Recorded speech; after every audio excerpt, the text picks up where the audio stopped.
To connect your AvaTrade account to MetaTrader 5, follow these steps. Download MetaTrader 5. Go to the AvaTrade website and download the MT5 platform for your device. Install the software and open it after installation.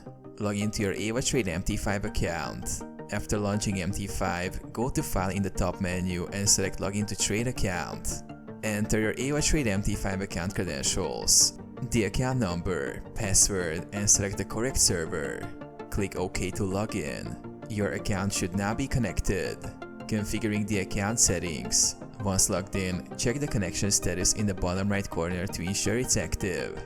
You can customize your MT5 by adding charts, indicators, and setting up the interface as desired. Begin trading on MT5. With the connection established, you can now access your AvaTrade account through MT5. Open new orders by right-clicking on the desired asset in the Market Watch window and selecting New Order.